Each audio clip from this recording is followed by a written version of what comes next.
নিজেদেরকে বিকশিত করতে পারেন না, রাষ্ট্রের জন্য সম্পদ হতে পারেন না, যারা অবহেলায় অসময়ে ঝরে যায়। আমরা সবাইকে আহ্বান করছি সমগ্র জাতির মধ্যে এই বার্তাটা আপনারা ছড়িয়ে দেবেন।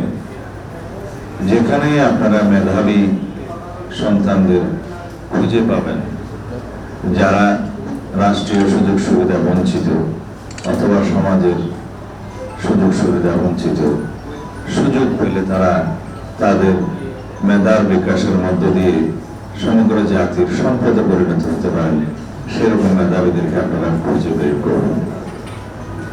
আমাদের নেতা জনাব তারেক রহমান আরো একটি সংগঠনের মধ্য দিয়ে এবং বিএনপির ব্যানারেও সমগ্র দেশে মানবিক সাহায্য, পড়াশোনার জন্য মেধাবীদের সাহায্য, যারা অর্থাভাবে উচ্চশিক্ষা করতে পারছেন না তাদের দায়িত্ববান সহ অনেক অসহায় পরিবারের যারা বিভিন্নভাবে দুর্ঘটনার শিকার হয়ে মানবতার জীবন যাপন করছে, সেরকম অনেক পরিবারের দায়িত্ব নিয়েছে।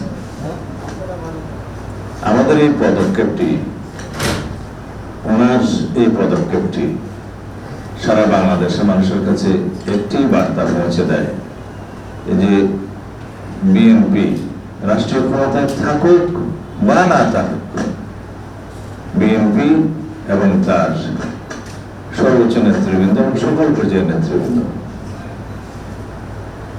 মানবতার সেবায়, মানুষের কল্যাণে, দেশের কল্যাণে এবং মেধার বিকাশে বিশেষত সক্রিয় ভূমিকা পালন করবে, সেটা আমাদের সাধ্য এবং সামর্থ্যের মধ্যে।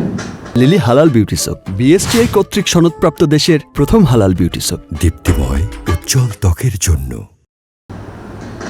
আমরা সমাজের যারা বিত্তবান, যারা বিভিন্ন সামাজিক এবং মানবিক সংগঠনের সাথে জড়িত আছেন অথবা নাই, সবাইকে আমরা আহ্বান করব যার যার জায়গা থেকে দেশের সম্পদ হিসেবে মেধাবী সন্তানদেরকে আপনারা সহযোগিতা করুন, তাদের পথ চলাকে আপনারা সহজ করুন এবং বাংলাদেশের জন্য তাদেরকে সম্পদে পরিণত করুন।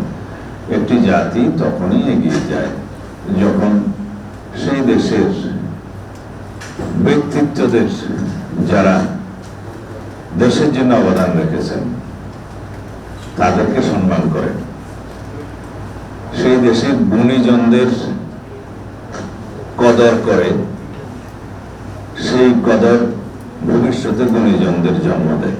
যে দেশে গুণীজনদের সম্মান থাকে না, সেই দেশে গুণীজন জন্মায় না।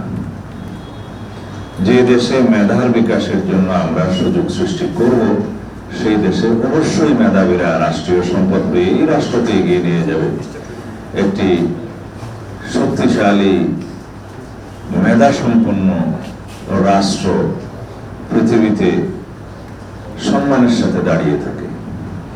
আমরা খুব বেশি চেষ্টা করব লাইব্রেরি বিস্তারের মাধ্যমে, মেধার উন্নয়নের মাধ্যমে এই জাতিকে একটি মেধাবী দেশ রাষ্ট্রে পরিণত করার।